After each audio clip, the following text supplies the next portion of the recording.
রাধে রাধে। আশা করছি তোমরা সকলে খুব ভালো আছো, আমিও ভালো আছি। জেবিএস ফ্যামিলি ব্লগের আরও একটা ব্লগে তোমাদের অনেক অনেক অভিনন্দন। আজ থেকে প্রায় 1.5 মাস আগে আমার বাড়িতে মায়ের আরাধনা হয়েছিল, একটা মানসিকের পুজো ছিল। সেই দিন আমরা কী করেছিলাম না করেছিলাম সব কিছুই এই ব্লগের মাধ্যমে তোমাদের সঙ্গে তুলে ধরবো। এই ব্লগটা দুটো পার্টে ভাগ করে আমি তোমাদের সামনে তুলে ধরবো। এটি হচ্ছে ফার্স্ট ব্লগ। আর জানো তো, পুজোর কিন্তু দায়িত্ব আমার ওপরে পড়েছিল। আর এই পুজোটা আমি বেশ অনেক মন দিয়ে করেছিলাম। পুজো মানে পুজোর সামগ্রী কেনাটাই হচ্ছে আগের বড় কাজ। তাই আমি পুজোর একদিন আগে চলে গিয়েছিলাম ঠাকুরমশাইয়ের দোকানে, ঠাকুরমশাইয়ের কাছ থেকে সমস্ত জিনিস গুছিয়ে নিতে। আর কী কিনবো না কিনবো সেইগুলো তো পুরোহিত মশাইয়ের কাছে শুনে নিতেই হবে। আর আমাদের ঠাকুরমশাই খুব সুন্দরভাবে বুঝিয়েও দিচ্ছিলেন। এখানে সমস্ত জিনিস উনি রেডি করে রেখেছিলেন। আমাকে বলেছিল যে তুমি কখন আসবে আমাকে ফোন করে বলে দিও। আমি তেমন বলে দিয়েছিলাম। আর ঠাকুরমশাই এখানে সমস্ত জিনিস গুছিয়ে রেখেছিল, আমাকে ওই ফর্দ ধরে ধরে প্রতিটা জিনিস দেখিয়ে দিচ্ছিলেন। আর ব্যাগের মধ্যে উনিই ঠিক করে গুছিয়ে রাখছিলেন।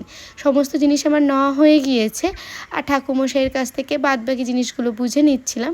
আর ঠাকুরমশাইয়ের দোকানে কিন্তু খুব সুন্দর সুন্দর মা লক্ষ্মী আর নারায়ণের কিন্তু বিগ্রহ ছিল।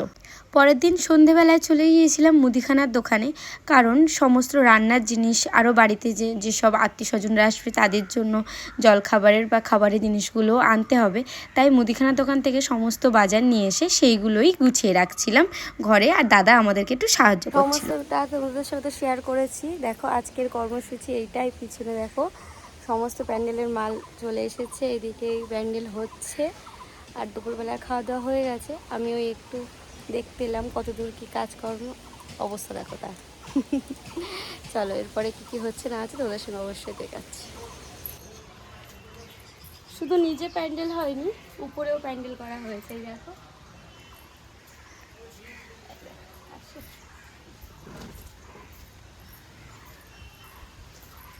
আমার বিয়ের পরে দায়িত্ব নিয়ে এই প্রথম কোনো কাজ করছি, এত বড় একটা কাজ। হ্যাঁ, বাবা বড়মশাই দুজনেই আমার কাছে আমার উপরে দায়িত্ব ছেড়ে দিয়েছে। জানি না কতটুকুই করতে পারবো, আপাতত এই পর্যন্ত। দেখো এখানটায় তো পুরো প্যান্ডেল হয়ে গিয়েছে। আর এই দিকটা পুরো ফাঁকা রাখা হয়েছে। মাঠটা দেখো, ধানগুলো কিন্তু পুরো পেকে গেছে। আর এবার এসো নিচে যে প্যান্ডেলটা হয়েছে, আমার ছাদের উপর থেকে দেখতে কেমন লাগে একটু দেখো। এই দেখো,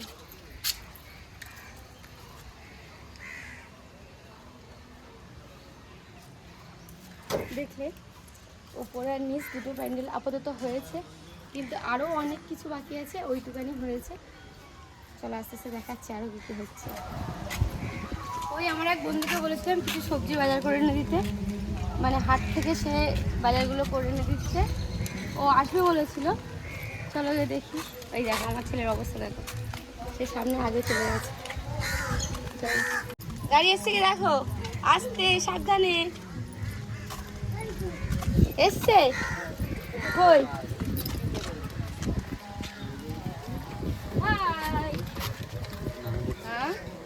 এ ভাই রসুন কেন? আদা কই? কোনো ধান হলে এখানে ধরেছে, প্লাস্টিক ছিল না।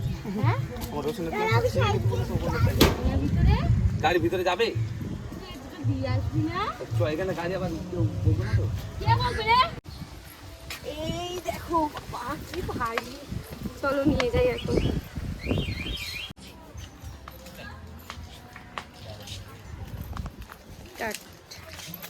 বাবা এই অংশের গাড়িটাও কাজে লাগলো। ওই রে ওষুধ নিয়ে যাচ্ছ? ও বাবা শক্তিমান, শক্তিমান, মা শক্তিমান রোশন নিয়ে চলে যাচ্ছে।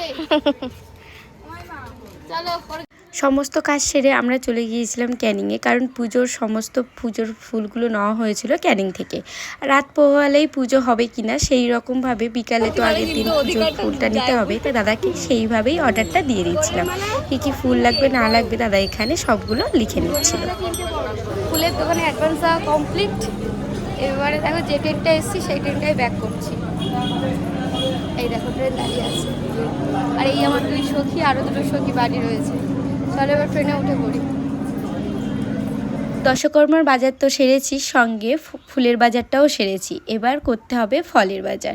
তাই এই দাদার দোকানে চলে এসেছি ফলের বাজারগুলো করতে, কারণ পুজোর সময় পুজোর ফল মানে প্রচুর ফল লাগবে, 5 রকম ফল, 5 রকম আবার নৈবেদ্যের ফল, প্রচুর ফল লাগবে। আর সেই দিন পড়েছিল গরমটায় সেই রকম, প্রচণ্ড কষ্ট হয়ে গেছিলো, কিন্তু আর কি করা যাবে। আর এটি হচ্ছে পুজোর দিন সকালবেলা, পুজোর দিন সকালবেলা প্রচণ্ড ব্যস্ত ছিলাম, কি যে ব্যস্ত ছিলাম কি বলবো। আর দেখো এই যে আমাদের প্যান্ডেলের ফুল লুক, এই যে খুব সুন্দরভাবে দাদারা সাজিয়েছিল।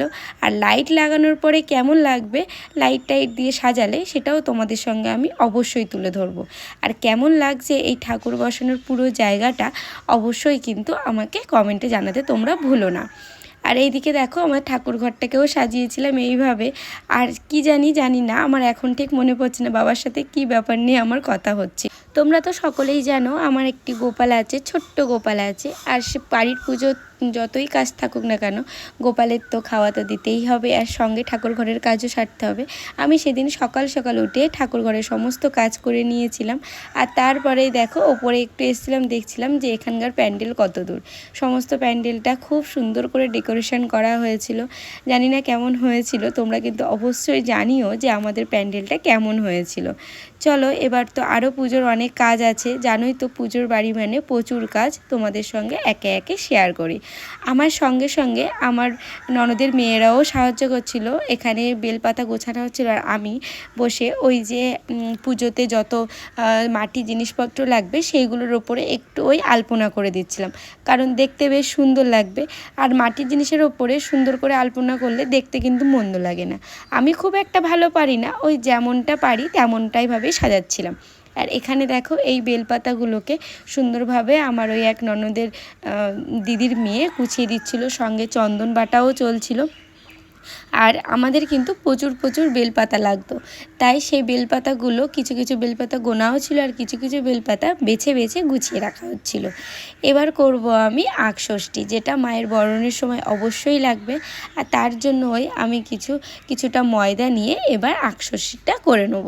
আর জানো তো এই দিন আমাদের বাড়িতে কিন্তু সেদিন প্রচুর মানুষের নিমন্ত্রণ ছিল, তাই এখানে তো এবার সবজি কাটতে বসতে হবে। আমার মাও এসেছিলো, মা এসে এখানে ওই সবজি কাজে বসে লেগে গেছিলো। আমি দেখো এখানে কি একটা করছিলাম ঠিক বুঝে উঠতে পারিনি, কিন্তু এই কিছু একটা করার চেষ্টা করছিলাম। তারপরে বসে গিয়েছিলাম এই বেলপাতার মালাটা গাঁথতে।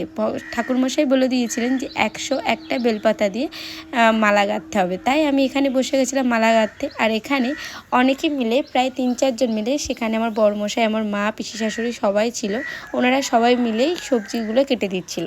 আর তারপরেই আমি চলে গিয়েছিলাম মানে মায়ের ভোগ রান্না করতে। আর শাশুড়ি মা আমার হাতে হাতে সমস্তটা গুছিয়ে দিচ্ছিল। আর রান্নাটা করছিলাম মায়ের যে বেদিটা হয়েছে বাইরে, যেখানে মায়ের বসানোর জায়গা করা হয়েছিল, সেখান থেকে একদম সেই বেদির সামনে বসেই কিন্তু ভোগটা রান্না করছিলাম। এবার যাব আমরা মাকে নিয়ে আসতে। আজকের এই ব্লগটা কেমন লাগলো অবশ্যই জানিও। এরপরে আমরা মাকে নিয়ে কিভাবে বাড়িতে এলাম, তারপরে আমরা সারা রাতটা কী করলাম, পার্ট 2-তে মানে পার্ট 2 ব্লগে, পরের ব্লগে তোমাদের সঙ্গে শেয়ার করব। আজকের ব্লগটা কেমন লাগলো অবশ্যই কিন্তু জানিও। সবাই সুস্থ থেকো, ভালো থেকো, ততক্ষণ টাটা, দেখা হবে নেক্সট ব্লগ।